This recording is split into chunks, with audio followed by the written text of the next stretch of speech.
MDH की हल्दी मिर्ची धनिया करे कमाल। ये रंग दे, ये खुशबू दे, ये तीखा, ये कम पड़े। क्या निराला MDH मसाला।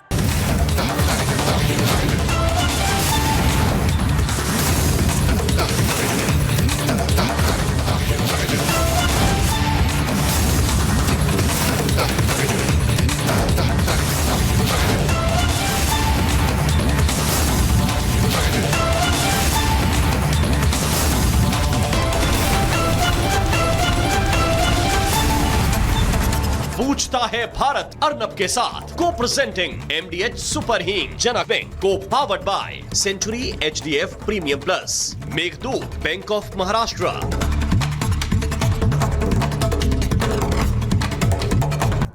नमस्कार दोस्तों, मैं हूं अर्नब गोस्वामी। आज शुक्रवार है और आप देख रहे हैं मेरे साथ पूछता है भारत। दोस्तों, पूछता है भारत में आज मेरे साथ ऐश्वर्या कपूर भी है, क्योंकि मेरा गला थोड़ा खराब है। अगर बीच बीच में मेरा गला खराब हो जाए तो इसलिए हमें सपोर्ट करेंगे पूरे प्रोग्राम में। ऐश्वर्या सर, आज ऐश्वर्या हम पूछता है भारत में वंदे मातरम पर जो ये अननेसेसरी विवाद शुरू हुआ है जी, इस पर हम बात करेंगे। अब अरशद मदनी कहते हैं, द ग्रेट अरशद मदनी, ये कहते हैं केंद्र सरकार का फैसला पक्षपाती और जबरदस्ती थोपा गया। संविधान में दी गई धार्मिक स्वतंत्रता पर खुला हमला है, ये कहते हैं जी। महमूद मदनी कहते हैं वंदे मातरम पढ़ना मुर्दा कौम की पहचान है। ऐसे कोई बात कि अगर आप पढ़ते हैं तो आप मरे हुए हैं, ऐसे कोई बात करता है? पर ये वो कहते आ रहे हैं धर्म पर कोई बोले उनके पर 1935 से लेके 2026 हो गया यार ना। असदुद्दीन ओवैसी कहते हैं कि संविधान की शुरुआत हम भारत के लोग से होती है, भारत माता से नहीं। और इमरान मसूद बोटी बोटी वाले कहते हैं वंदे मातरम के दौरान सम्मान में खड़ा हो जाऊंगा लेकिन गाऊंगा नहीं। ये डरपोक है, ये इमरान मसूद जो है डरपोक है, क्यों पता है खड़े नहीं होंगे तो इनको अरेस्ट कर देंगे। इसलिए खड़े हो जाएंगे, गाएंगे नहीं। किसने बोला गाने के लिए? देखिए ऐश्वर्या, ये बात है, सब सुविधावादी लोग हैं, अपॉर्चुनिस्टिक जिसे कहते हैं। ये सब कुछ चाहते हैं, भारत के सिटीजनशिप चाहते हैं, भारत की पासपोर्ट चाहते हैं। वंदे मातरम का विरोध करने वाले सब जो है संवैधानिक अधिकार सब चाहते हैं, उससे ज्यादा भी चाहते हैं, कोटा भी चाहते हैं। सभी भारतवासियों की तरह GDP में अपनी हिस्सेदारी चाहते हैं, कहते उससे ज्यादा हमको दो। बिल्कुल, हम मुसलमान हैं, हमको दो। PM आवास चाहते हैं ये लोग, चाहते हैं ना, मुद्रा लोन चाहते हैं, फ्री गैस कनेक्शन चाहते ऑन हैं, रिकॉर्ड चाहते फ्री राशन चाहते हैं, On record। सब्सिडी चाहते हैं, सब चाहते हैं, सब लेंगे, पॉकेट में रखेंगे, लेकिन वंदे मातरम नहीं गाए। लेकिन वंदे मातरम नहीं गाएंगे, कभी नहीं गाएंगे। ऐश्वर्या ये कहते हैं कि हमें अल्पसंख्यक कल्याण विभाग, माइनॉरिटी अफेयर्स मिनिस्ट्री, अलग मिनिस्ट्री चाहिए हमें, जहाँ पे करोड़ों पैसे का नहीं, उस हजारों एक करोड़ अध्यक्ष सिर्फ मुसलमान होना चाहिए, वो मुसलमान वो होना किसी और माइनॉरिटी को नहीं मानते। और हजारों करोड़ रुपए उस मिनिस्ट्री को मिलनी चाहिए ताकि हमें वहां से पैसे मिले। Unlimited fund. हाँ, कहते हैं हमको मदरसों के लिए छूट चाहिए, लेकिन जब बात आएगी वंदे मातरम गाने की तो कहेंगे नेशनल सॉन्ग हमारा नहीं है। तो कौन सा है भाई तुम्हारा नेशनल सॉन्ग? अगर भारत का राष्ट्रीय गीत आपकी राष्ट्रीय गीत नहीं है तो कौन सी है आपकी? पाकिस्तान की है क्या? ये कहते हैं कि हम नहीं बोलेंगे, हम नहीं गाएंगे, ये वंदे मातरम असंवैधानिक है, ये थोपा जा रहा है हम पर और हमारी आज़ादी छीनी जा रही है। कहाँ किसी ने आज़ादी ली? मैं सारे पूरे इकोसिस्टम को मैं सवाल खड़ा कर रहा हूं आज ऐश्वर्या, और आपको बताता हूं कि सरकार ने वंदे मातरम के 150 साल होने पर कार्यक्रम नया ऐलान किया है और देश के मुसलमानों को कोई दिक्कत नहीं हुई, लेकिन जो मुट्ठी भर ये रेडिकल लोग हैं उनको भड़काने की कोशिश करते हैं। ये मुट्ठी भर रेडिकल लोग, ये वही लोग हैं जो वक्फ के नाम पर 5 स्टार होटल शुरू करते हैं, हजारों करोड़ रुपए अपने पॉकेट में डालते हैं और गरीब मुसलमानों के लिए कभी सोचते नहीं है। अब हर भारतीय अगर 3 मिनट 10 सेकंड राष्ट्रगान, राष्ट्रगीत उन्हें गाना हो या फिर खड़ा रहना हो तो दिक्कत क्या है, प्रॉब्लम क्या है? प्रॉब्लम है इनकी कि इनकी सोच की है। इनको कोई भी चीज में थोड़ी सी हिंदू वाली टच हो, सनातन की टच हो, पर वो तो है ना इस देश की धरती में, सुगंध है, इस देश की धरती- इन्हें बू लगती है, ये सुगंध है, उन्हें बू लगती है। अभी all India Muslim personal law board, कोई काम नहीं है इनका। ओवैसी, सपा, कांग्रेस, आरजेडी, बोटी बोटी, सबको मिर्ची लग गई है अभी। अब देखिए, मुझे एक बात बताइए ऐश्वर्या, रियल इशू क्या है? रियल इशू है कि ये जो लोग वंदे मातरम के खिलाफ हैं, आज मैं खुलकर कहूंगा कि ये जिन्ना की पार्टी है, ये जिन्ना के सोच वाले लोग हैं, ये जिन्ना को अपना आइडल मानते हैं। क्योंकि वंदे मातरम के खिलाफ कौन थे? जिन्ना था। दो लोग थे, जिन्ना थे और नेहरू भी थे। अब नेहरू का तो हो गया, जो उनके परिवार का जो छोटा मोटा बाकी है वो छोड़ दीजिए, मगर जिन्ना का जो शैडो है हमारे देश पर, हमारे जो रेडिकल लोगों के दिमाग में जिन्ना का साया है, ये जिन्ना का साया कब जाएगा ऐश्वर्या? ये सवाल आज पूछता है भारत।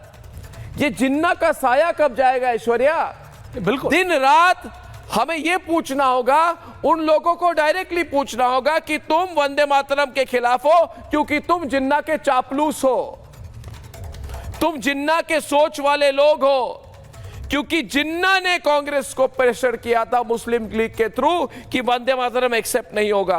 और खुलकर एक बात कहना चाहता हूं, बुरा मत मानो, गांधी जी प्रेशर में आ गए थे। ओके, हमारे अपने गांधी जी प्रेशर में आ गए थे और उन्होंने कहा ठीक है भाई, ये 2 पैराग्राफ यूज कर लो, बाकी 3-4 पैराग्राफ हटा दो। 4 हटा दो जी। जिन्ना को गुस्सा नहीं आना चाहिए और नेहरू को ठेस ना लगे। गांधी जी की प्रॉब्लम क्या थी ऐश्वर्या? गांधी जी की प्रॉब्लम क्या थी कि हर चीज पर उन्हें पहले, ये हमेशा उनकी सोच रहती थी, मुझे पता है जो मैं कह रहा हूं लोगों को अच्छा नहीं लगेगा, कंट्रोवर्शियल कहेंगे, मगर सच्चाई यह है कि 1930 में मुस्लिम लीग ने वंदे मातरम के खिलाफ मुहिम शुरू कर दी थी। उसी समय गांधी जी को बिल्कुल कह देना चाहिए था इस पर कोई कॉम्प्रोमाइज नहीं होगी, मगर गांधी जी हमेशा जिन्ना और नेहरू, जिन्ना नेहरू, नेहरू जिन्ना, निरा जिन्ना। इस देश का विभाजन नहीं होता ऐश्वर्या अगर गांधी जी ऐसा नहीं करते। प्रभावी इतने नहीं होते। मैं ये नहीं कह रहा गांधी जी ने पार्टीशन करवाई, लेकिन जिन्ना, मैं ये नहीं कह रहा कि महात्मा गांधी जी ने भारत का विभाजन किया, मगर ये भी मैं कहूंगा ऐश्वर्या कि भारत का विभाजन नहीं होता अगर एक बार जिन्ना, एक बार नेहरू, एक बार जिन्ना, एक बार नेहरू।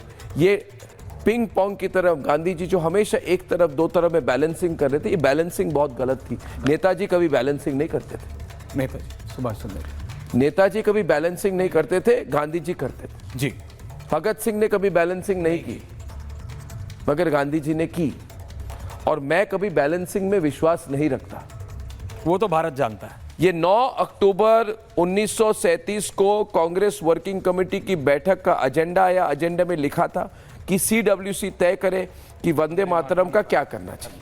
ये प्रॉब्लम कांग्रेस पार्टी की भी है ऐश्वर्या कि कांग्रेस पार्टी मूलभूत एक फॉरेन पार्टी है।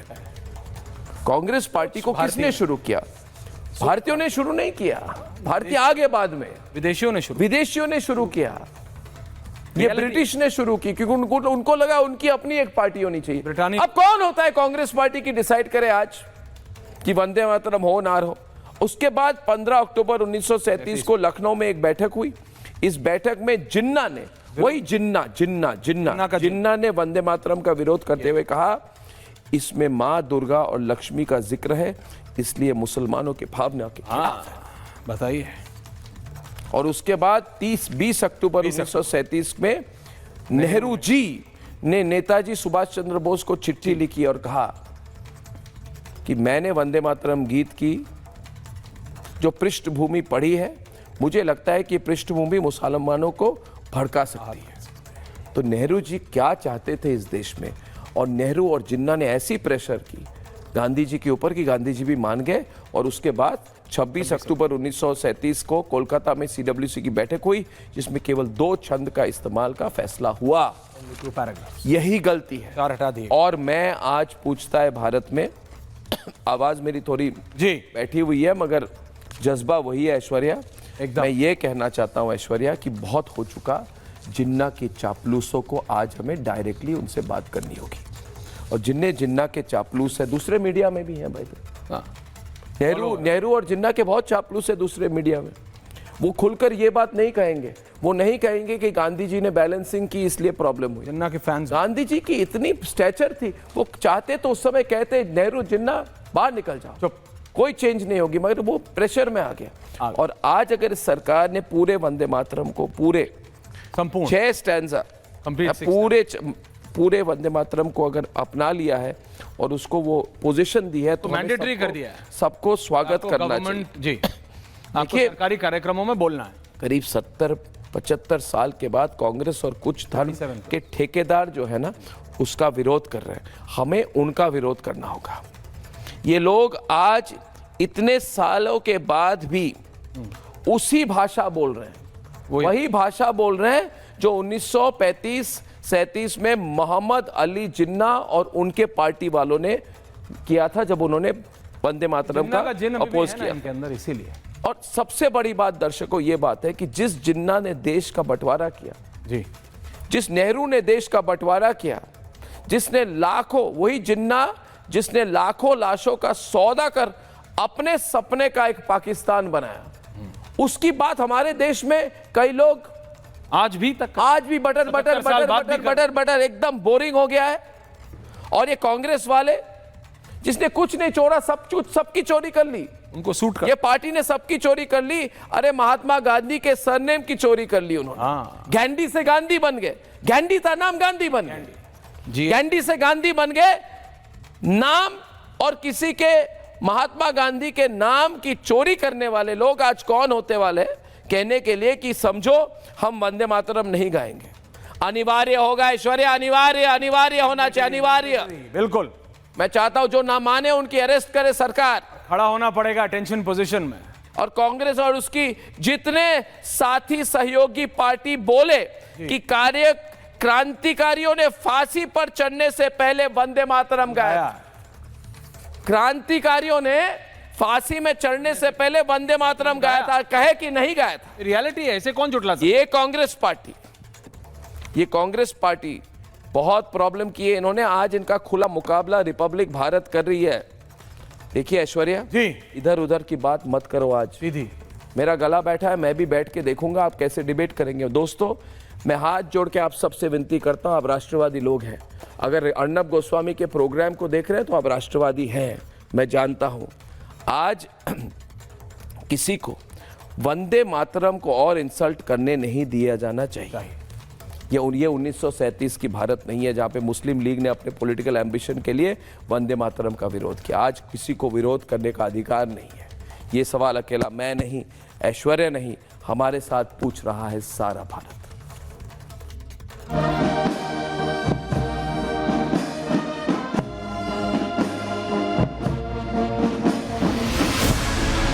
वंदे मातरम पर लंबे विवाद के बाद अब केंद्र सरकार ने अहम फैसला लिया।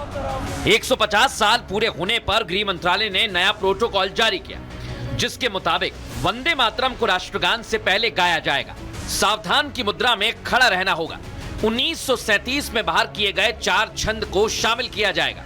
सरकारी कार्यक्रम में, स्कूल में इसे अनिवार्य किया जाएगा। हालांकि इस आदेश के साथ सजा का कोई प्रावधान नहीं है, न ही 140 करोड़ के देश में इस फैसले को लेकर कोई विरोध है, न सड़कों पर प्रदर्शन, न सोशल मीडिया पर कोई मुहिम। लेकिन इसी फैसले पर वही पुराना इस्लामिक इकोसिस्टम फिर से एक्टिव हो गया। देशभक्ति के प्रतीक हिंदुस्तान के राष्ट्रीय गीत वंदे मातरम को मजहब से जोड़ने की कोशिश की गई। कुछ तथाकथित मौलाना इसे मजहबी आजादी पर हमला साबित करने में जुट गए। कोई इसे संविधान की मूल भावना के खिलाफ बताने लगा, तो एक तबका ऐसा भी है जो इसे देश में नफरत की साजिश साबित करने में जुट गया।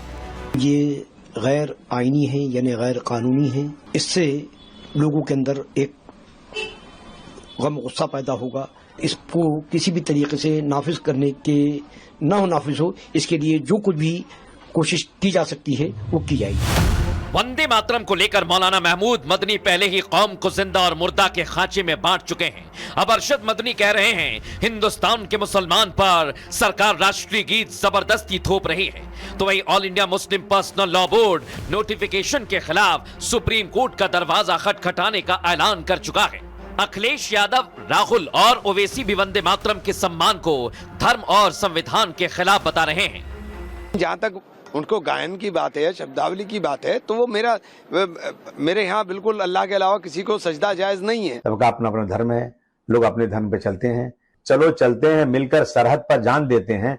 बहुत आसान है कमरे में वंदे मातरम कहना। पूरी पार्लियामेंट को मैंने खड़े होकर बताया, आइन शुरू होता है अंग्रेजी के लफ्ज से, वी द पीपल। ये आइन शुरू नहीं होता भारत माता के नाम से। 1937 में वंदे मातरम को लेकर किए गए फैसले को लेकर बीजेपी बंटवारे की नींव बताती है, तो कांग्रेस का आरोप है कि बंगाल चुनाव को लेकर इसे बेवजह मुद्दा बनाया जा रहा है। अब तृणमूल कांग्रेस इस पूरी प्रक्रिया को गलत तरीके से लागू करने का आरोप लगाने लगी है। ऐसे में सवाल ये, हिंदुस्तान में राष्ट्रीय गीत को धर्म से क्यों जोड़ा जा रहा है? क्या वंदे मातरम के जरिए सियासी दल अपना हित साधने में जुट गए हैं? और सबसे बड़ा सवाल, क्या वंदे मातरम को दो हिस्सों में बांटकर 1937 में बंटवारे की नींव रखी गई थी? पूछता है भारत। भारतीय जनता पार्टी के अजय आलोक, कांग्रेस पार्टी के रत्नाकर त्रिपाठी, समाजवादी पार्टी और जिन्ना का समर्थन करने वाले अनुराग भदौरिया अभी भी हैं, लेकिन गरीब नवाज फाउंडेशन चलाते हैं, गरीबों की बात करते हैं। अंसार रजा, मौलाना अंसार रजा और मुफ्ती मोहम्मद नदीमुद्दीन जी, जो कि अध्यक्ष हैं ऑल इंडिया उलेमा काउंसिल के हैदराबाद से जुड़े हुए हैं। दूसरी तरफ प्रोफेसर प्रवेश चौधरी वीएचपी के प्रवक्ता हमारे साथ हैं। कारी अबरार जमाल हमारे साथ है, जो कि अध्यक्ष अर्नब जमीयत हिमायतुल इस्लाम के दिल्ली से जुड़े। जी, मैं बस पहला सवाल पूछना चाहता हूं मौलाना अंसार रजा जी से कि मौलाना साहब, आप जिन्ना का समर्थन कर रहे हैं, वंदे मातरम के खिलाफ है, जिन्ना भी वंदे मातरम के खिलाफ थे, आप भी वंदे मातरम के खिलाफ है। इस ऐसा मुद्दा था जिससे कांग्रेस का बंटवारा हो गया, देश का बंटवारा हो गया, फिर भी आज आप जिन्ना वाली लाइन ले रहे हैं। ऐसा क्यों? क्या आपको शर्म नहीं आती कि आप जिन्ना की लाइन ले रहे हैं? ये जिन्ना की लाइन, ये मुस्लिम लीग की लाइन आप आज 2026 के भारत में क्यों ले रहे हैं? आपकी विवशता क्या है जिसके कारणवश आप आज जिन्ना समर्थक हो गए, खुलेआम हो गए? और यही तो वो मौका है ना आपको दिखाना आप किसके साथ खड़े हैं। आज आप उस जिन्ना के साथ, उस मोहम्मद अली जिन्ना के साथ हैं, है ना? अब आप कुछ भी बोले, आप हैं जिन्ना के साथ, तो क्यों हैं? आपको कभी नहीं लगता कि आपकी पासपोर्ट पाकिस्तानी नहीं भारतीय है, मगर फिर भी आप जिन्ना के साथ। ये वंदे मातरम के खिलाफ कौन थे? वो जिन्ना थे, जिन्ना थे। उसके बाद नेहरू भी बने, मगर ओरिजिनली कौन थे? ओरिजिनली अंसार रजा साहब जिन्ना थे। कभी सोचिए, आप सोच रहे हैं कि नहीं अभी, कि अभी भी दृढ़ता से कह रहे हैं मैं नहीं मानूंगा, राष्ट्रगान नहीं मानूंगा? अर्नब जी, अर्नब जी, सुन तो लीजिए। अर्नब, आज मुझे ऐसा लगा कि आपके गले पर जिन्ना ने कब्जा कर लिया है, आपकी आत्मा में जिन्ना समा गया है। हो नहीं सकता। 1000 बार कम से कम आपने जिन्ना का नाम लिया, हमने तो जिन्ना का नाम नहीं लिया। मैंने लिया क्योंकि तो मैं आपको याद दिलाना चाहता हूं कि आप जिन्ना के साथ हैं। आप देखिए, वंदे मातरम के खिलाफ है तो जिन्ना के साथ, वंदे मातरम के खिलाफ है तो जिन्ना के साथ। अरे जिन्ना वंदे मातरम के खिलाफ कौन है? हमने तो नहीं कहा कि वंदे मातरम के खिलाफ नहीं है देश का आदमी। आप जबरदस्ती, आप 15-20 मिनट से जिन्ना जिन्ना जिन्ना जिन्ना, आप गाएंगे? इतना जिन्ना से मोहब्बत है तो चले जाओ पाकिस्तान। यहाँ क्यों चैनल चला रहे हो भाई? अरे आप गाएंगे? अर्नब को बता दीजिए, आप गाएंगे, बात खत्म। आप जिन्ना जिन्ना किए जा रहे हो जब से आपने 15 मिनट आपने और ऐश्वर्या ने, दोनों लोगों ने अपनी केमिस्ट्री पेश की है 15 मिनट जिन्ना के ऊपर। भारत के मुसलमानों को जिन्ना से क्या लेना देना? आपको बोल रहा हूं, आप तो नहीं, आपसे पूछ रहा हूं, आपका क्या पोजीशन? हमने तो गांधी की थ्योरी को अपनाया। अरे यही तो हम कह रहे हैं, ये जिन्ना का जिन हटाओ ना। हमारी पोजीशन क्या है? गरीब नवाज फाउंडेशन चलाते हो, गरीबों की बात करो।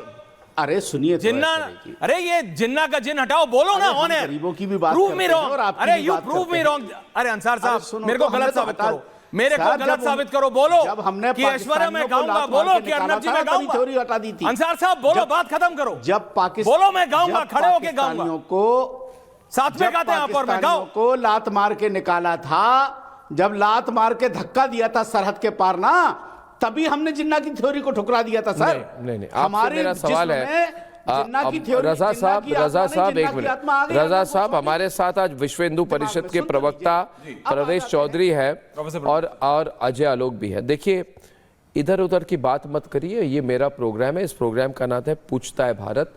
आप शायरी करना चाहते हैं, मैं शायरी नहीं करना चाहता, मैं डायरेक्ट बात करने वाला आदमी हूँ, है ना जी। मैं शायरी नहीं, मैं डायरेक्ट बात करने वाला आदमी हूँ। जहाँ पे हम पहुंचे जीवन में, जल के निकले हैं, जले हुए लोग हैं, कोई प्रॉब्लम नहीं है। आप मेरी बात सुनिए। देखिए बात यह है, परवेज चौधरी जी और अजय आलोक जी, हम जलते नहीं है, जल के निकल चुके हैं। आप मेरी बात सुनिए और आप जला नहीं पाएंगे हमको। आप मेरी बात सुनिए, मेरी बात सुनिए। देखिए रजा साहब, मेरी बात सुनिए। अजय आलोक और परवेज चौधरी जी, इतिहास से हमें सीखना चाहिए कि 15 अक्टूबर 1937 के दिन लखनऊ में एक बड़ी बैठक होती है। परवेज जी मेरी बात सुन रहे हैं ना? उस बड़ी बैठक में एक आदमी आता है सामने, उसका नाम है मोहम्मद अली जिन्ना। मोहम्मद अली जिन्ना ने वंदे मातरम का घोर विरोध किया और करते हुए कहा, फिर जिन्ना की रूह घुस गई आपके दिमाग में? हाँ, तो मैं कहूंगा ना, जिन्ना का समर्थन कर रहे हो, चापलूसी कर रहे हो, तो क्या कहूंगा मैं? जब तक ये गाना, जब तक ये वंदे मातरम नहीं गाएंगे तब तक आप सवाल तो पूछेंगे। पूछूंगा मैं। आप गाना गा दीजिए, आप वंदे मातरम गाइए। जिन्ना ने क्या आप वंदे मातरम पूछिए, लेकिन जिन्ना का नाम तो क्योंकि जिन्ना की सोच है, ये जिन्ना का जिन है जो आपका साथ नहीं छोड़ रहा है। दिक्कत ये मोहब्बत क्यों है जिन्ना से? नहीं, मैं कह रहा हूँ आपको, पाकिस्तान चले जाओ। अब मेरी बात सुनिए कि जिन्ना ने कहा, जिन्ना ने कहा, परवेज जी, जिन्ना ने कहा कि वंदे मातरम में माँ दुर्गा और लक्ष्मी का जिक्र है, इसलिए मुसलमानों के भावनाओं के खिलाफ है ना? अब मैं कहूं कि भारत में कई जगह है जहाँ का नाम मुसलमान नाम है, वो तो जानता भी नहीं, मुसलमान नाम है। बहुत जगह है, कई शहर है, नाम मुसलमान है, तो क्या मैं उसके खिलाफ हो जाऊंगा? क्यों? ये कोई लॉजिक है क्या? किसी जगह के नाम, किसी मुस्लिम वाले नाम बहुत है ना? इस्लामिक नाम है ना? इस्लामिक नाम भारत में नहीं है क्या? 100 मीटर क्या मैं एक हिंदू हूं, मैं कहूंगा कि मैं कोई इस्लामिक नाम वाले जगह के पास में नहीं जाऊंगा? मेरे भावनाओं के खिलाफ है? अरे आपको हिंदुओं से प्रॉब्लम है, इसलिए आप वंदे मातरम के खिलाफ है। और मैं खुल कर कह रहा हूं, भारत में रहेंगे तो हिंदू एंटी हिंदू नहीं बन सकते आप। ये एंटी हिंदू बना बंद करिए। भारत में रहिए तो एंटी हिंदू नहीं बन सकते। एंटी हिंदू कौन है? एंटी पहले बताइए, एंटी हिंदू कौन है? भारत में क्या एंटी हिंदू कौन है? एंटी हिंदू है बीजेपी। प्रवेश चौधरी जी, एंटी हिंदू है प्रवेश चौधरी जी। इनको चुप कराइए पहले, गरीब नवाज फाउंडेशन वाले को। देखिए, समझिए इस बात, जिस नारे ने इस देश को 1905 में बचाया, जिस नारे ने कांग्रेस के अधिवेशन में 1886 में शामिल होकर के और 1937 तक मुसलसल गाते रहे, उस नारे से इनको तकलीफ है इसलिए क्योंकि उसके अंदर मां सरस्वती का नाम है, मां लक्ष्मी का नाम है, मां दुर्गा का नाम है। मां दुर्गा का नाम शक्ति का प्रतीक है, मां सरस्वती का नाम विद्या का प्रतीक है, मां लक्ष्मी का नाम उन्नति और समृद्धि का प्रतीक है। और ये हिंदू है, ये हिंदुस्तान है, और इस हिंदुस्तान में आप रह रहे हैं तो हिंदू संस्कृति, हिंदू सभ्यता, हिंदू सभ्यतागत मूल्यों को आपको स्वीकारना पड़ेगा, मानना पड़ेगा।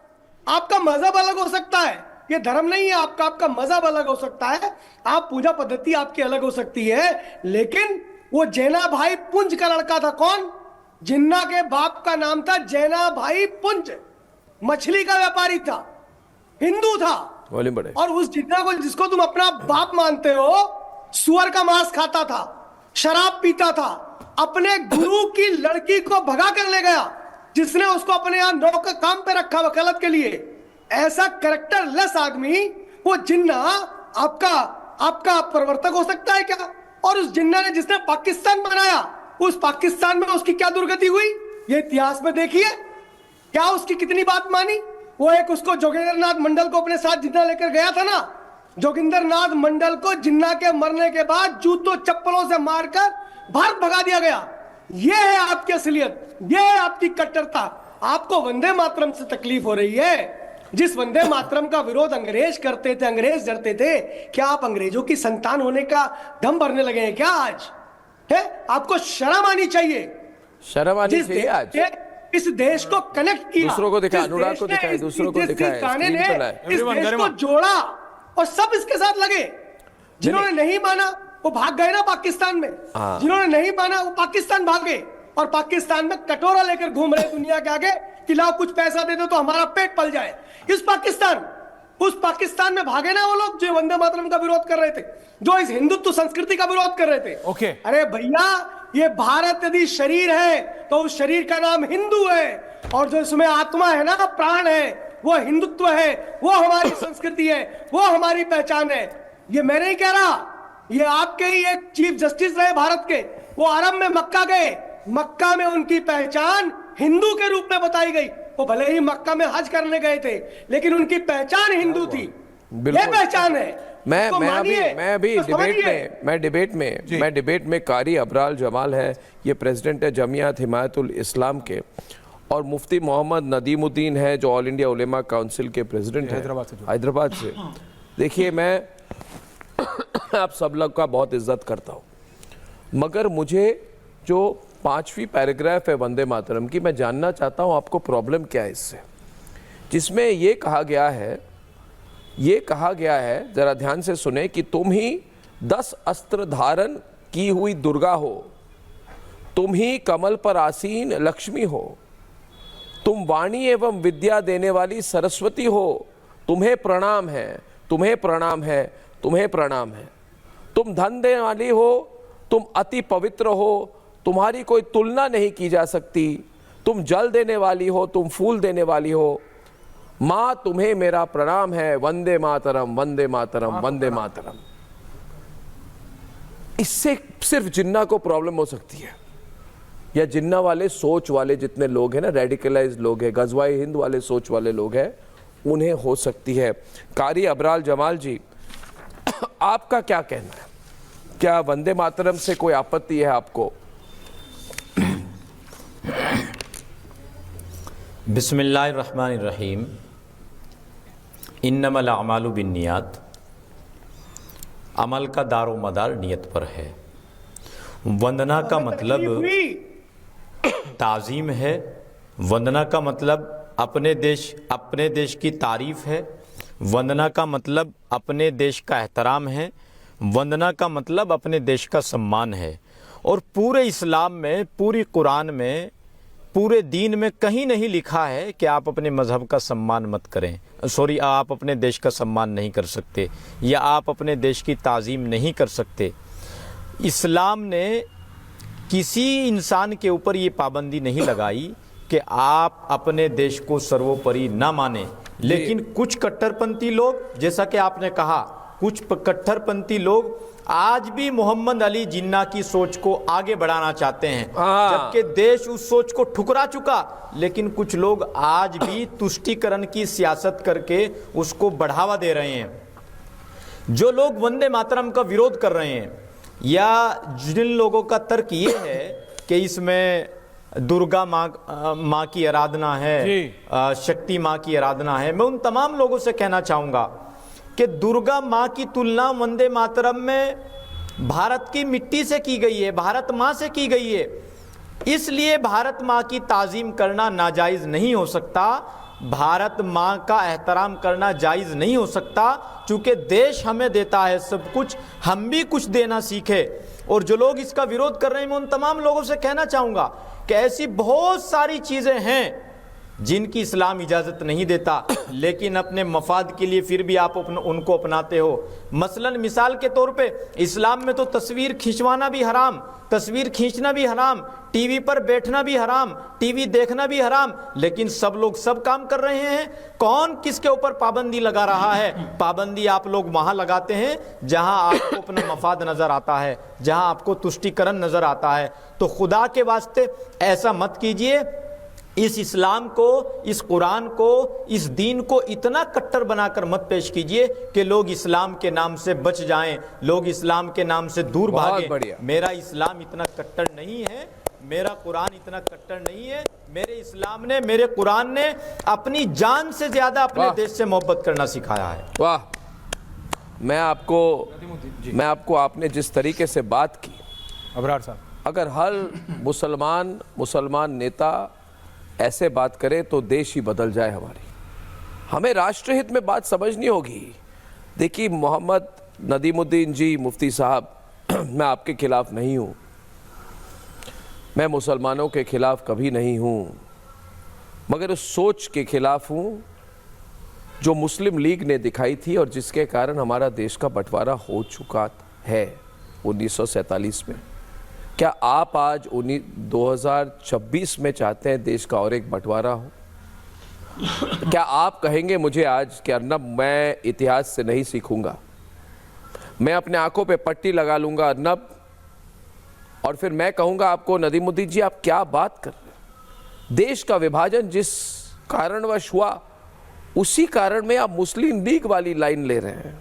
फिर आप कहेंगे मुझे अर्नब क्यों ऐसी बात करें कि 1930 में ये मुस्लिम लीग वालों ने ही वंदे मातरम के खिलाफ मुहिम शुरू की थी, जिस तरह से आप अभी कह रहे हैं या all India Muslim personal law board कह रहा है। कभी सोचा उन्होंने, अजय आलोक जी, कभी उन्होंने ये सोचा कि वही काम कर रहे हैं जो 1930 में जिन्ना ने की? यही आपकी लेगेसी होगी। तो जिन्ना के मुन्ना और क्या करेंगे? जिन्ना के मुन्ना, जिन्ना का मुन्ना आपने कहा, किसको कहा? जिन्ना के मुन्ना लोग क्या करेंगे भाई? ये all India Muslim personal law board है, ये बाकी लोग जितने हैं, मुझे बस एक बात बताएं, ये लोग सब कहेंगे लाइन से, रत्नाकर त्रिपाठी से लेकर हर कोई, कि हम सबका संविधान में विश्वास है, हम सब संविधान मानते हैं, हम सब संविधान को आंखों से लगाते हैं, सब ये लोग बोलेंगे। जरा इनसे पूछिए कि संविधान में जितनी देवियों का जिक्र है किसकी चित्र नहीं है संविधान में? चाहे दुर्गा देवी हो, चाहे सरस्वती माता हो, चाहे लक्ष्मी माता हो, चाहे राम प्रभु श्री राम हो, प्रभु श्री कृष्ण हो, सबकी तस्वीर लगी हुई है ओरिजिनल संविधान में।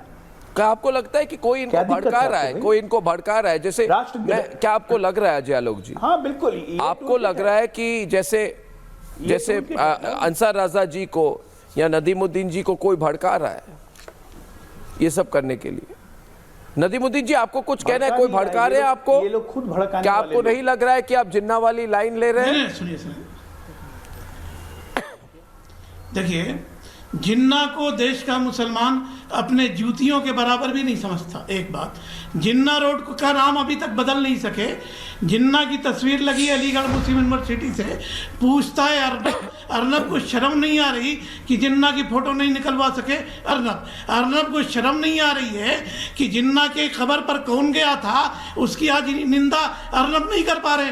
तो अर्नब को शर्म आनी चाहिए। अर्नब को भी शर्म आनी चाहिए कि बंकिम चंद्र चटर्जी ने अंग्रेजों की नौकरी की थी, अंग्रेज बहादुर का उपाधि दी गई थी। अर्नब को यह भी शर्म आनी चाहिए कि देश के मुसलमानों ने इनकलाब जिंदाबाद का नारा लगा के अपना जो है खून दिया और इस देश को आजाद कराया, इस देश के को बलिदान दिया, जितनी बलिदान दिया।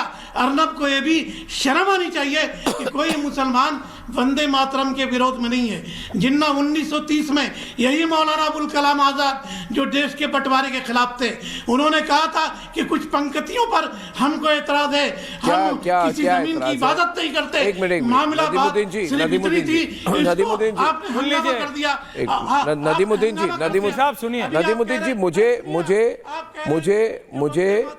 देखिए, नदीमुद्दीन जी मेरी बात सुनेंगे? अंग्रेजों के तलबे चाटने अच्छा सुन लीजिए, अंग्रेजों के गुलाम, अंग्रेजों के दलाल। मुफ्ती साहब सुनिए, मुफ्ती साहब बोला आपने, अच्छा किया, सुनिए। अरे अर्नब जवाब दे रहे हैं आपको, सुनिए तो।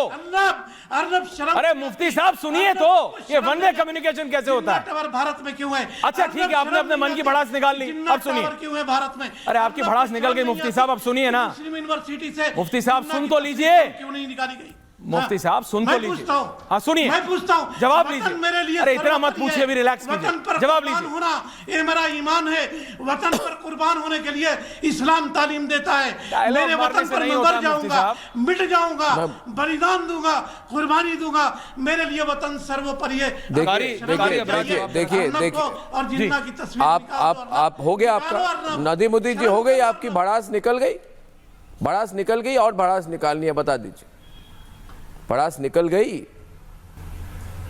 नहीं, आप जिन्ना से तुलना कर रहे हैं। मैं जिन्ना से, मेरी बात सुनिए, आप देखिए नदीमुद्दीन जी, कई लोग प्रोग्राम देख रहे हैं, मैं बड़े संयम से बात कर रहा हूं, आप भी करें। देखिए मेरी बात सुनिए, ऐसा ना हो। क्या संयम से बात? मेरी बात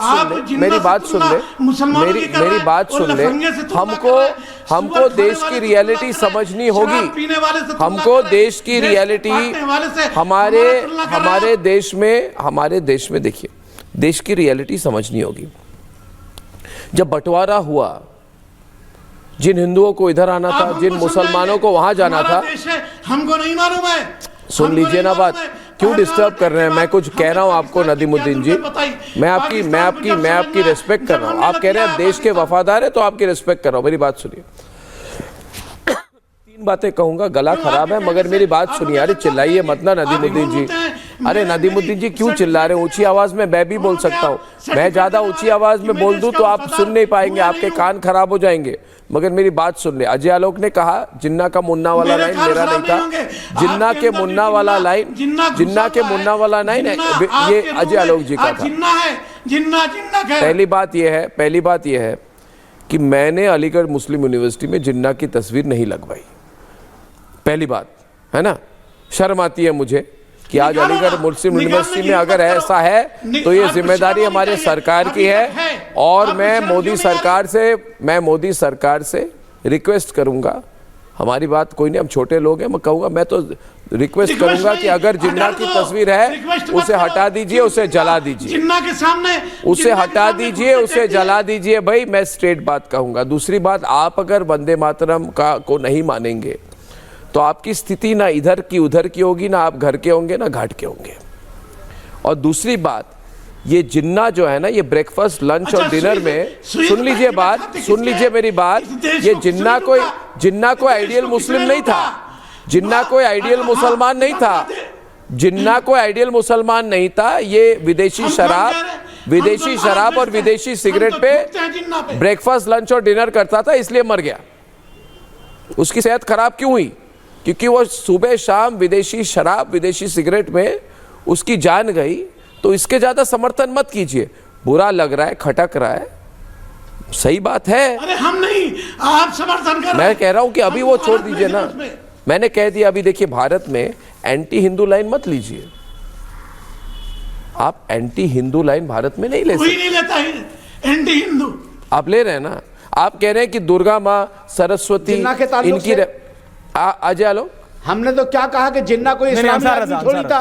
मैं तो पहले कह चुका हूं। अब वो शुगर खाता था, गोश्त खाता था, खून पीता था, मुझे क्या लेना देना है उससे भाई? तो फिर जिन्ना की कहानी वंदे मातरम गाओ, आगे बढ़ो। हमें क्या लेना देना जिन्ना से? मुझे क्या पता, आप बताइए। अजय आलोक ये कह रहे हैं उनका क्या लेना देना है, मुझे बताओ। अगर लेना देना नहीं है तो वंदे मातरम के खिलाफ गोश्त खाता था, शराब पीता था, रात में शराब पीता था, हमने तो नहीं देखा। लेना देना वही है। आज ये हर बात में अच्छा सुनिए, अभी इन्होंने लगातार भारतीय जनता पार्टी इस्लामी आइडियल की बात कही। होता तो हम बात करते। वीर सावरकर ने वंदे मातरम पे लेख लिखा था, उसके लिए उनको काला पानी भेज दिया गया था, किसी और को नहीं भेजा गया था। और ये इतिहास है, चाहे वो जिन्ना हो चाहे नेहरू हो, इन लोगों ने विरोध किया कि वंदे मातरम की इन पंक्तियों को नहीं शामिल किया जाए, और तब भी शामिल हुई।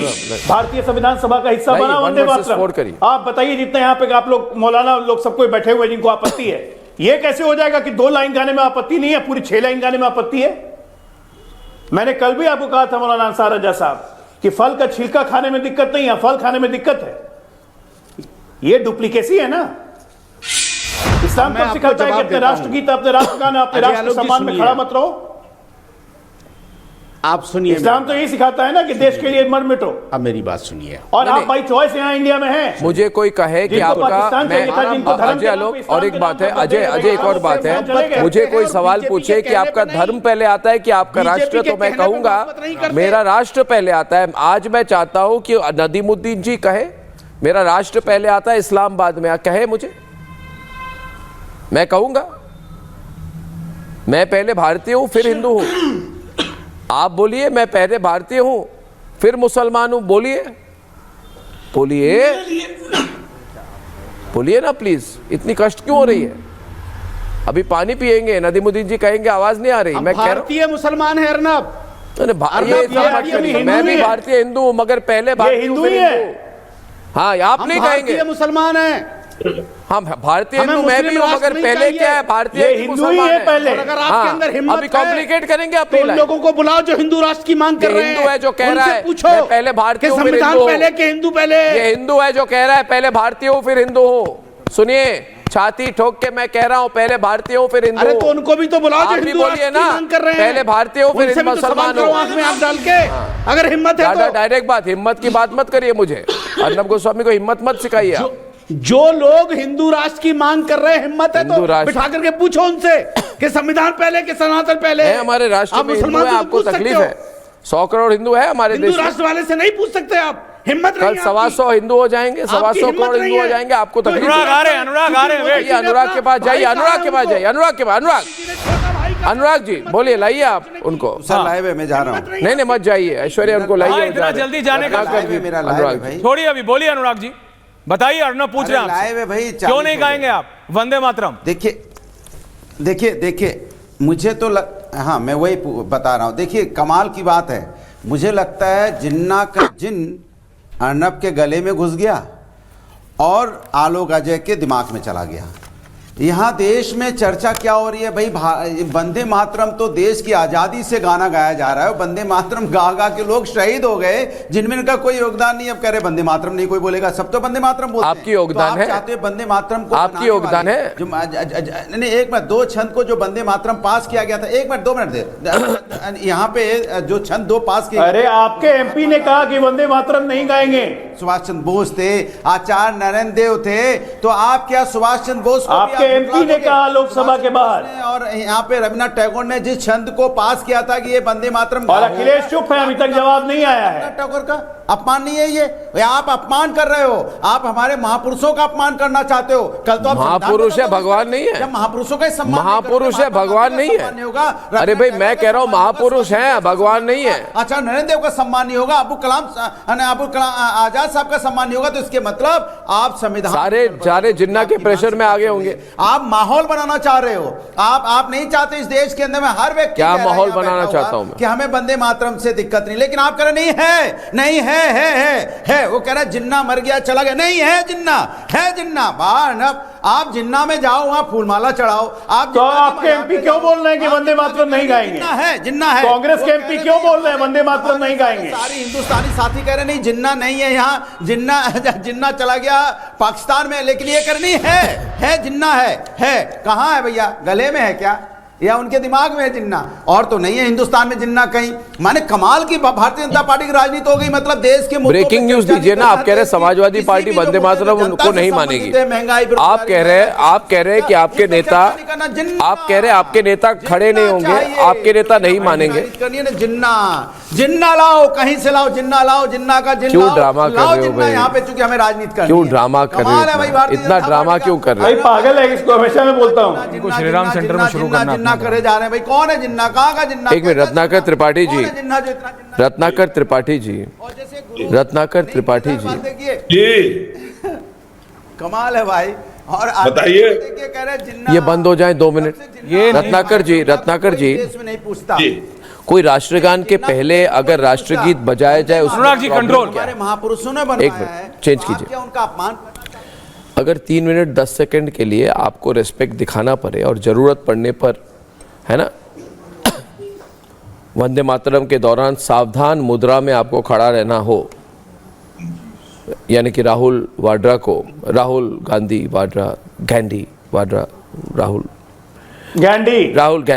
गांधी, अगर उन्हें वंदे मातरम के दौरान सावधान मुद्रा में रहना हो, है ना, तो फिर प्रॉब्लम क्या है?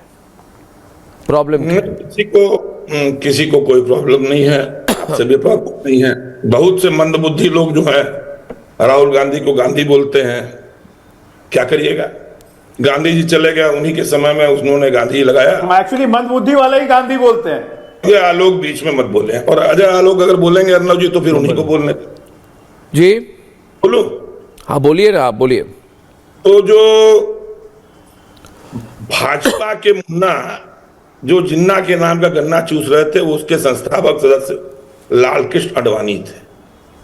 4 जून 2005 को जिन्ना के मजार पे चादर और फूल चढ़ाते समय उन्होंने कहा जिन्ना सेकुलर थे, जिन्ना भारत हिंदू मुस्लिम एकता के प्रति महान नेता थे। इसके लिए उन्हें राजनीतिक नुकसान हुआ।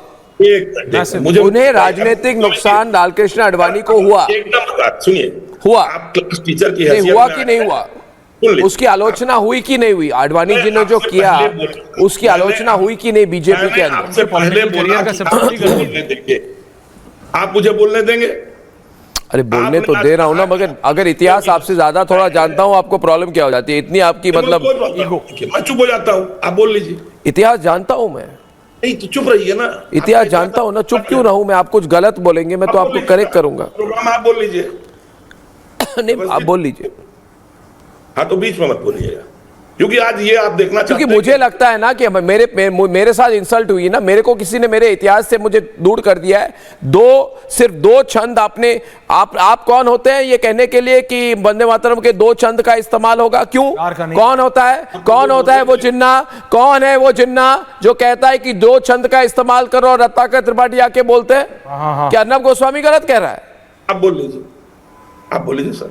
आप बोलिए ना, आपसे ज्यादा जानता हूं, इसमें कोई प्रॉब्लम नहीं है। आप तो मुझसे पॉपुलर भी हैं, इसलिए आप चुप रहिए ना। बीच में बोलने की क्या जरूरत है? इसको लेके इतने गंभीर है भाजपा और उसके। अच्छा, जो कह रहे हैं कि 6 छंद नहीं गाएंगे और खड़े नहीं होंगे, वो सही कह रहे हैं या गलत कह रहे हैं? रत्नाकर त्रिपाठी बस इतना कहिए। That's the point. Doctor Goswami, अरे मैं बस इतना पूछ रहा हूं आपसे कि जो कह रहे हैं कि हम खड़े नहीं होंगे और हम वंदे मातरम नहीं गाएंगे, क्या वो सही कर रहे हैं या गलत कर रहे हैं? बस इतना बता दीजिए। अजय आलोक से जवाब ले लीजिए आप। अजय आलोक से जवाब ले लीजिए। ये सवाल का भी जवाब नहीं है। कायरता नपुंसकता की रत्नाकर जी, आपके पास जब जवाब नहीं होता तो आप ये ड्रामा क्यों करते हैं अनुराग भदौरिया की तरह? ये बताइए ना, आप गाएंगे कि नहीं? आप वंदे मातरम गाएंगे कि नहीं? नहीं गाएंगे तो बोलिए नहीं गाऊंगा, क्योंकि आप सनातन के देवी देवताओं का नाम लेने से आपको गुरेज है, आपको दिक्कत है, आपको परेशानी है। बोलिए। ऐश्वर्य कपूर, लाइन मत क्रॉस कीजिए। कौन सी लाइन क्रॉस कर रहा हूं? सीधे बता रहा हूं। वंदे मातरम आप नहीं गा रहे? मत क्रॉस कीजिए। हेलो, कौन सी लाइन? वंदे मातरम गाओ। क्यों नहीं गा सकते आप वंदे मातरम? आपने ऐश्वर्या पर अटैक क्यों किया? आपने ऐश्वर्या पे अटैक क्यों किया? ऐश्वर्या क्या कह रहा है? ऐश्वर्या ने गलत क्या कहा? आपने ऐश्वर्या पर क्यों चिल्लाई? ये ऐश्वर्या कह रहा है, ऐश्वर्या गलत क्या कह रहा है? आप ऐश्वर्या के साथ ऐसे बर्ताव क्यों कर रहे हैं? आदत है। ऐश्वर्या ने क्या किया?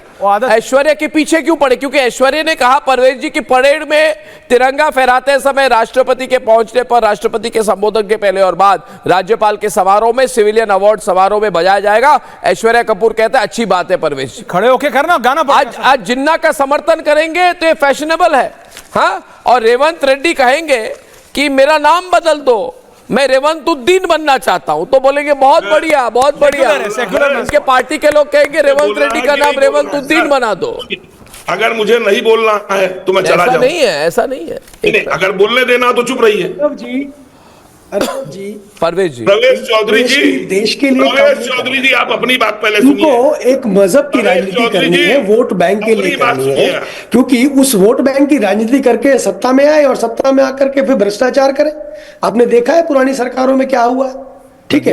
आप सोचिए कि पिछले 50-60 सालों के अंदर इस कांग्रेस पार्टी और तमाम लोगों ने क्या पैदा किया इस देश के अंदर, क्या खड़ा किया इस देश में, जिस समस्या से हम झेल करके हमारा इतना उपजाऊ क्षेत्र जो है वो सारा पंजाब में चला गया और उस पाकिस्तान पंजाब के अंदर चला गया। हमको हमारे व्यापार वहां से लूट लिए गए, हमारे लोगों को मारा गया, वो सारी समस्या पैदा हुई। लेकिन फिर भी कांग्रेस ने क्या किया? कांग्रेस ने विशेष अधिकार दे करके एक मजहब को फिर तैयार किया। आज ये वही मजहब, आज की बात नहीं है, 1916 के अंदर कांग्रेस ने लखनऊ अधिवेशन के अंदर सेपरेट इलेक्टोरेट की मांग को क्यों माना? उस समय डॉक्टर अंबेडकर का भाषण सुनिए 27 में क्या कहते हैं वो कहते हैं कांग्रेस को शर्म आनी चाहिए, 1916 में सेपरेट इलेक्टोरेट की मांग को मान करके मुसलमानों को अधिकार देने का मैं विरोध करता हूं। वहीं 1920 के अंदर मोपलाव के कांग्रेस को ना तब शर्म आई थी ना अब शर्म आई है। पाकिस्तान और मुसलमानों के ऊपर एक शब्द का। प्रोफेसर साहब, कांग्रेस को तब नहीं शर्म आई थी, आज भी नहीं आई है। ये कांग्रेस जो है, ये रत्नाकर त्रिपाठी मेरे पे प्रेशर डालने की कोशिश करते हैं, मगर इनमें हिम्मत नहीं है। अगर हिम्मत है, अगर इनमें हिम्मत है तो बोले आज। परवेज जी, एक मिनट, परवेज जी गला खराब है, धीरे धीरे बोल रहा हूं। अगर इस कांग्रेस पार्टी, इस वाड्रा कांग्रेस में हिम्मत है तो बोले आज की आजादी की लड़ाई में वंदे मातरम ने देश को एकजुट नहीं किया, बोल के दिखाए। रत्नाकर जी बोलिए, बोल के दिखाए। मैं बोलूंगा तभी जब बीच बोल बोल के दिखाए। अरे बोलिए रत्नाकर। डायरेक्ट बोल के दिखाए। आप ऐश्वर्य कपूर के प्रिंसिपल होंगे, मेरे नहीं। आप उनका शो देखने आए हैं। आप मेरी बात, जो भी हूं मैं ऐश्वर्या का, मुझे पहले प्रवेश चौधरी का जवाब ना सीख रहा है मेरे से, मैं इसका प्रिंसिपल हूँ। इनको अच्छा नहीं, बोलिए आपको क्या चाहिए? हद हो गई, बोलना है कि नहीं अर्णव जी? अद्भुत आदमी है आप बोलिए कि वंदे मातरम ने। अरे आपने शुरू में कहा कि ऐश्वर्या मैं आज देखूंगा तुम शो कैसे करते हो, मैंने थोड़ी कहा, आपने कहा सर। कहा मैंने क्या कहा? आप ऐश्वर्या की क्लासरूम टीचिंग देखने आए तो मुझसे मेरे ऊपर क्या चिल्ला रहे? है मेरा चेला है, मैं बोल रहा हूँ, मैं इसको समझा रहा हूँ। प्रॉब्लम चेला नहीं, भारत देखता है वही रेशमत। अरे सीख रहा है, मेरा स्टूडेंट है। आपको प्रॉब्लम क्या है? मेरी बात सुनिए। आप वंदे मातरम पे आओ ना, ऐश्वर्या कपूर क्यों क्या डिस्कस कर रहे हो? गुरु मैं कह रहा हूँ कि मैं भी आपका स्टूडेंट हूँ, बोलने देंगे? अच्छा बोलिए। हद हो गई भाई। हाँ तो प्रवेश चौधरी जी पहली बात सुन लीजिए। प्रवेश जी को लाइए। हाँ बताइए। ये नारा नहीं है, मातरम पे नहीं बोलेंगे। आपने नारा बोला। वंदे मातरम एक नारा है। हमने नारा कहा। प्रवेश जी चुप रहिए, चुप रहिए, आप चुप रहिए ना प्लीज। प्रवेश जी चुप। ओके 30 सेकंड्स दे दीजिए इनको। 30 नहीं 45 सेकंड। अच्छा बोलिए। टाइम में जल्दी प्रवेश जी करिए। ये नारा नहीं है, क्विक। और ये वही गीत है जिसने 1905 में बंगाल का विभाजन रोका था। 16 अक्टूबर 1905 रक्षाबंधन के दिन हिंदू मुस्लिम ने राखी बांधी थी। अरे आपने विभाजन आपने करवाई। सुनिए एक मिनट प्लीज मत बोलिए अर्णव जी। संयोजित और स्पॉन्सर्ड विभाजन। अर्णव जी प्लीज किया आपने विभाजन हमारे देश। और आप भी प्लीज। और आपने जो बोला ना 27 मई 2015 को जिन्ना के बारे में बोला था ना, आइजोल की प्रेस कॉन्फ्रेंस में किरण रिजिजू ने कहा था मैं अरुणाचल प्रदेश से हूं, मैं गौ मांस खाता हूं, मुझे कौन रोक सकता है। ये तब बोला था जब मुख्तार अब्बास नकवी ने कहा था जो गोमांस खाते हैं वो पाकिस्तान चले जाए। अभी चुप रहिएगा। आपने जिन्ना को बोला दोस्त की बेटी से शादी कर ली, ठीक है। मत्स्य पुराण पढ़े हैं, विष्णु पुराण पढ़े हैं, ऋग्वेद पढ़े हैं, सारी शादियों में नहीं पढ़े। सारी शादियों में, सारे मंगलाचरण में सब जगह कहते हैं चंद्रमा मनसो जाता है। से भटकते हुए चुप रहिए, वापस लाइए। मुद्दे से भटकना है। आपको कुछ भी बोलना। आपको क्या लगता है कि आपकी कोई बीएचयू की क्या नहीं बोलेंगे, खड़े होंगे आएंगे कि नहीं? वापस लाइए अभी मुद्दे पे। अंसार राजा नदीमुद्दीन डायरेक्ट आ जाइए डिबेट पे। नदीमुद्दीन जी आपको बहुत कुछ सिखाया है मैंने। देखिए नदीमुद्दीन जी, देखिए अभी भी मौका है। आप ये मान जाइए कि आपसे गलती हुई तो कोई लोग आपसे बुरा नहीं मानेंगे। अभी सही नहीं है मेरी आवाज जी। नदीमुद्दीन जी बोलिए। नहीं देखिए, हाँ नहीं मेरी आवाज़ अभी सही नहीं है, इसलिए मैं बहुत आहिस्ता से बोलता हूँ कि मैं ये कह रहा हूँ कि किसी को एतराज़ नहीं है, हमें एतराज़ नहीं है, मगर हम ये कह रहे हैं कि जो ये कहता है कि वंदे मातरम नहीं करो कहोगे वो देश में नहीं रह सकता है, ये कहने वाले कौन है? ये कौन? क्या देश में मुसलमानों को कुर्बानी नहीं दिया? रहना होगा तो वंदे मातरम कहना होगा। परवेज जी को लाइए डिबेट। कहना होगा वंदे मातरम कहना क्यों कहना होगा? कहना होगा हमारा द्वारा है देश को। तुमने बर्बाद किया देश को। खाते हैं लेकर के आओ अडानी बांग्लादेश को करंट दे रहा है, वापस करो। इसलिए वो नाराजगी है। ये हमारी पहचान है। इसमें पहाड़ों के बारे में जिक्र है, इसमें नदियों का जिक्र है, इसमें हमारी देवी देवताओं का जिक्र है। हमारी चाटने वालों, अंग्रेजों के तलवे चाटने वालों, तुम्हारी कोई पहचान नहीं है। अंग्रेजों के गुलामों, तुम्हारी कोई पहचान नहीं है। असल देशभक्त हम हैं, मुसलमान देशभक्त है। तुम गुलाम थे अंग्रेजों के तलवे चाटने वाले तुम थे। तुम्हारी आजादी में कोई रोल नहीं है। वंदे मातरम कहना होगा। तुम्हारा आजादी में कोई रोल नहीं है। तुम्हारे कहने से अजय आलोक जी ये मानने को तैयार नहीं है। ये कह रहे नहीं मानेंगे, बिल्कुल नहीं माने। इन्होंने भी बिल्कुल कट्टर पोजीशन ले ली। अब क्या करना होगा? संविधान में बुद्ध है। इनके मानने या न मानने से नहीं होता भाई। ये संविधान का हिस्सा हो चुका है। ये संविधान का हिस्सा हो चुका है। हर स्कूल में गाया जाएगा, हर मदरसे में गाया जाएगा। अगर ऐसे ऐसे बिगड़े बच्चे नहीं मानेंगे, ना माने, आने वाली नस्लें मानेंगी, जनरेशन मानेगा। 75 साल की गलती को ठीक कर रहे हैं। ने लिख दिया। देखिए हर स्कूल में पढ़ाया जाए, हर स्कूल में गाया जाएगा, हर मदरसे में गाया जाएगा, मत मानिए आप। लास्ट में मैं कहना चाहूंगा अंसार राजा जी, इतना मतलब गुस्सा होके बिल्कुल मुरझाए हुए फूल की तरह बैठे हुए मेरे प्रोग्राम पे, देखिए आपको कोई दुर्गा चालीसा पढ़ने या हनुमान चालीसा या सुंदरकांड की पाठ करने को नहीं कह रहा, आपको सिर्फ वंदे मातरम को मानने को कह रहे हैं। अंसार राजा जी कुछ कह रहे हो? अंसार रजा जी, अर्नब जी का जी, मैं ये कह रहा हूं कि आपके गले पे आज जिन्ना सवार हो गया है, मैं ये कह रहा हूं। रिपीट हो गई बात, आपकी ओरिजिनल नहीं रही। पूरे डिबेट में आपने जिन्ना जिन्ना किया है आज। हाँ किया है मैंने, जितने जिन्ना वाले समर्थक है ना, जितने मैग्नेट है जिन्ना के, सबको एक्सपोज एक करूंगा। बार आडवाणी जी से भी पूछ लेते कि ये रिपब्लिक भारत है भाई, रिपब्लिक भारत है, कोई तक वाला चैनल नहीं है, इधर उधर की बात नहीं करता, बैलेंसिंग नहीं करता हूं। देखिए दोस्तों, अजय आलोक जी से पूछ लीजिए। अच्छा चलिए अजय, वंदे मातरम मानना होगा। जिन्ना की बाजार पे क्यों गए थे आडवाणी जी, पूछ लीजिए। आपसे फिर मिलूंगा, अभी के लिए समय कम है। धन्यवाद और नमस्कार। अब आया असली स्वाद, अब आया स्वाद। जब स्वाद के पड़े हो लाले तो MDH का चंकी चाट मसाला डालें। MDH का चंकी चाट मसाला। MDH